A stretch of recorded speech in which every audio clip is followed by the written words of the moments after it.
Türkiyə türkləri makas, biz Azərbaycan türkləri isə qayçı deyirik. Ümumiyyətlə makas ərəbcədən keçib Türkiyə türkçəsinə, qassa feilindən gəlir. Bu qayçı hardan gəlir deyə sual versək, yenə də getməliyik Orta Asiyaya, Altay dağlarına, Monqolistana. Qədim Monqol türk sözü olduğu düşünülür bu qayçı. İmaq sözü ilə bir məşəl olduğunu iddia edənlər də var. Birbaşa Monqol dilindən gəldiyini deyənlər də var. Ki hətta Koreya dilindəki kavi sözü belə bu qayçı sözündən gəldiyi düşünülür. Belə ki, özbəklər qayçı, Uyğurlar qayça, Çuvaşlar haça, Qazaxlar və Noqaylar qayşı, biz Azərbaycan türklərlə türkmənlər isə qayçı deyir. Hətta bizim regionda birbaşa qaçı deyə də tələffüz edirlər ki, bu söz Monqol imperiyasından sonra yayıldığı düşünülür. Çünki Mahmud Kipti kimi tələffüz olunurdu ki, bu da göz qırpmaq deməkdir ki, bugün bəzi türk xalqlarında hələ də bu ifadə qayçı üçün istifadə olunur. Məsələn, Qaraçaylarda, Şorlarda, Yakutlarda hələ də qayçı yerinə qıpt deyirlər, yəni qırpmaq. Həm ki bu qırpmaq sözü bugün bizdə qoyun qırpmaq kimi qalıb.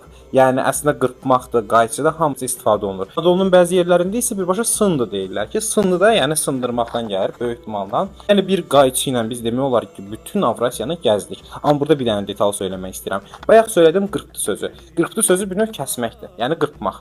Həm ki qayçı kimi istifadə olunur. Bu isə qədim Çin dilinə də keçdiyi və yaxud da ki Çin dilindən bizim dilə keçdiyi düşünülür ki, qədim Çin dilində qayçı hiaptodur. Yəni bir növ qırpmaqla bir mənşəlidir. Yəni bir kəlmə bu qədər gəzib. Hətta ilanların haça dili var, düzdürmü?